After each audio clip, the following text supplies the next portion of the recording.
Hey guys, so I received a question. I received a question. I don't know what the hell's going on with my accent recently. I received a question on my YouTube. Thank you, by the way. The other day on my full day of eating video, and which if you haven't checked out already, please go check it out. And please like and subscribe because I'm so desperate, please. And the question was, what I supplement for micronutrients. So, for people not watching this, not knowing, what is a micronutrient? Well, a micronutrient can be a protein, fat, carbohydrate, even fiber, and even considered some vitamins as well. And then the second question you might ask is, why are you being so patronizing? So the question to that is, in terms of what I supplement for my micronutrient intake, yes, I do use supplements, and this is always the key to everything, right? We're always trying to think, first of all, do we need supplements? And do we need to supplement something different? So, first of all, if you're coming at this from a perspective of wondering, are you deficient in certain things? So, are you getting enough protein? Are you getting enough fat, carbs? Are you getting enough fiber? Because you're not pipping correctly. Or you feel deficient in certain vitamins or minerals. They're all questions that really are only going to be able to be answered by getting a check done, really. I mean, it's going to be very hard to know what you're deficient in unless you go somewhere, maybe get your bloods taken, or give samples and check to see what you're deficient in. And that can be a really good starting point. You know, if you really want to focus on your health, and I know a lot on this channel, I talk all the time about wanting to look good naked, and that's the only thing I care about. You know, do things to look good naked. But your health is very important, and you know, I do preach a lot about good nutrition and stuff, and you obviously don't want to die young either or have health complications, regardless if you do look juicy without a t-shirt on. So health is important. So I would strongly recommend getting those checks done. So first of all, that would be the first thing. What are you deficient in? Because you could buy a bunch of different things and it finds out later on that you don't actually need these things. And quite literally, what happens is if you consume something that you don't need, the body excretes it out of the body, usually through pee-pee. So quite frankly, literally you'd be pissing money away. Literally, that's what you would be doing. You'd be going, pissing a bit of vitamin B away, or pissing a vitamin A away, whatever it is. So we do need to sort of clarify that and really sort of just, I need to really stab a knife in that to really make you aware that a lot of the times the supplement industry sell you things that you just don't need. Anyway, the first thing, in terms of the mains, okay, the three main micronutrients, the proteins, fats, and carbohydrates, I would much rather, like everything, that you digest and get these from foods, right? But it doesn't matter that you can get them from supplements as well. No, it doesn't make a difference. In fact, getting them from supplements is completely fine. I know there's a massive wave on social media at the minute where we do, you know, they go into supermarkets and go, this is shit, this food is just, it's processed. It's processed. Well, processing just means, you know, it's taking food from some sort of sauce, raw or whatever, and it's processing it. You know, bad cooked chicken could be also processed. That doesn't mean it's bad. I get it that you eat foods with 30, 40 different ingredients. Yes, it's processed to the balls in such a way to preserve, but it's not always bad. The same goes for a lot of this. I would much rather you just eat the food, right? Just eat the food. And it's more likely that you get enough of what you need already, but you might not be. So, let's start with proteins. Do I supplement protein? Yes. I supplement protein because if I have a huge target to get through, it's much easier for me with a simple protein powder. That's it. And that's not gonna be rocket science. I assume people watching this are already consuming this, or the commenter is already consuming a form of protein powder. Doesn't matter really what it is. I go for a particular whey because it has leucine, extra amino acid. There's clear protein, clear whey, doesn't have the leucine amino acid though, not as good, but not the end of the world. There's pea protein, which is very good if you're a vegetarian or vegan, you've got that. Actually, pea protein absorbs sometimes a lot better than other protein powders. The list goes on, but a protein powder is completely fine. It's not gonna kill you drinking it. And it's a good way, but use it sparingly. Most of the time you're not going to need 3 or 4 a day. You might only need 1 if you find yourself on the go and you think to yourself, I've been out in 3 hours and I'm kind of worried about protein content, maybe low.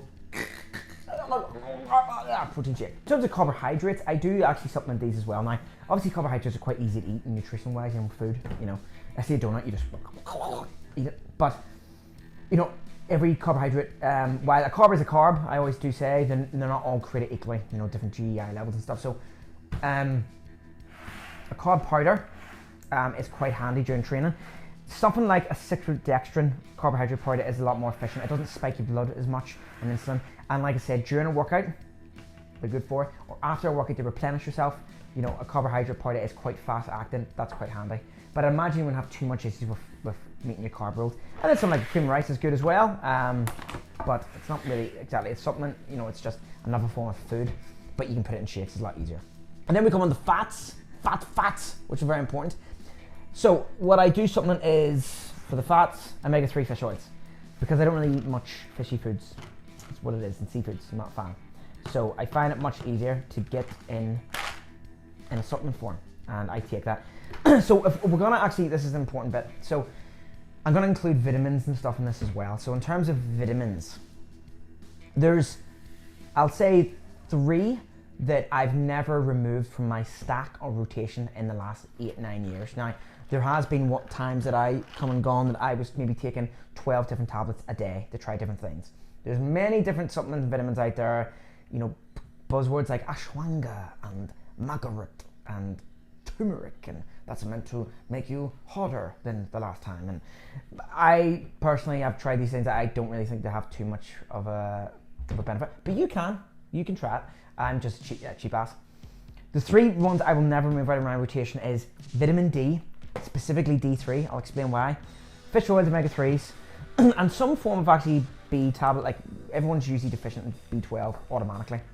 So a 7-minute supplement for that is quite important. They're usually things that never remove from my stack, right? Vitamin D, why? And specifically D3. There's D2, D2 is just from a plant source, D3 is an animal source. The only difference is that D3 is considered more superior for absorption. But it's not the end of the world. If you want to take plant-based, you know, you're not going to spontaneously combust. But the reason why is in this country, especially Northern Ireland where I'm from, you don't get much sun. And even if you're out in the sun from time to time, it's still going to be not a sufficient amount of vitamin D you would get from it. So I would actually 3 to 4 times doses. I would be looking at about 6,000, 7,000 IUs for optimal. Vitamin D has an array of benefits, which we'll put on the screen here, for not just weight training, but for bone health and overall fitness and health and recovery. Vitamin D does quite a considerable amount, so it is important that is definitely within your arsenal somewhere. And do not take the recommended dose. Take a lot more, especially if you're in a country with not much sun. There is a few tips though. You can absorb more vitamin D when you're out in the sun, if you want to know. For example, if it's a sunny day, just stand up like this, and then go actually helps absorb more vitamin D. So yeah, and the next one is serious, by the way, serious. And the next one is zinc. Zinc, again, massive array, especially for bodybuilding and weight training and muscle recovery and growth. Zinc, I'll put stuff on the screen here because I'm too lazy to rhyme it off the top of my head, but zinc's good. And then I write like a multivitamin and iron. Iron's another one. A lot of women are deficient in iron naturally. So I do eat quite a lot of red meat, and I do eat like black pudding rich in iron and stuff, but I understand a lot of women, some women don't, and there's vegetarians and vegans out there, so really an iron would be something to supplement. I mean, really supplementing these things, the point I'm trying to make here is it's not going to kill you, right? It's like supplementing fiber. Too much fiber may have an alternate effect. Too much potassium also can cause issues, but really at the end of the day, it's not going to kill you as long as you're not engulfing a ridiculous enormous amounts to the point where you're almost ODing over this stuff. You're not going to like get a powdered line of potassium on the table and you're not going to do that. You know, it's going to be by tablet or when you feel you will need it. So the only thing that is considerable in this is your money. Is it a waste of money? And a lot of the times it is. We would all prefer just to eat our food, but in this modern society of daily life, life is busy. We don't always have the time to eat a sufficient amount. So what I would suggest is for your first rule of thumb is, if you can, a cheap test, get checked out what you're deficient in. It's going to give you a rough idea anyway, and a clear vision on paper oh, I'm actually deficient in that, and everything else is fine. And if everything else is fine, you're gonna know that, oh, what I'm doing on a daily basis is actually fine. I can save a lot of money. But if you notice that one vitamin or something that you're deficient in, at least you can easily fix it. You say, okay, right, I'm just gonna supplement that. It's very easy. Again, nutrition aspect can be, it's the most important bit, because nutrition, I believe, affects a lot. It affects mental health. I think a lot of mental health can be actually fixed by nutrition routine. I mean, even things such as in depth of going through puberty. You know, there's a recent study came out which was quite shocking that in older ages of times, women, for example, or girls would go through puberty at a later age, around 17, 18. Now in more of the Western society, they go through it at a much younger age, 11 to 13. And that's because of excess body fat. And the body needs a certain percentage of fat before it starts that process, more probably because of reserves of being able to handle a baby or whatever. So diet and nutrition can actually play a massive role in our cycles and stuff. So, not our cycles, I don't have a cycle. I don't think so. Well, I did bleed once. But anyway, if you liked the video, please don't forget to like and subscribe. And if you have any questions, please drop them. If there's anything I have forgot, please ask, drop it, and I will do my best to reply. But until the next time, I'm Karl from the Ox Den. Have a good day.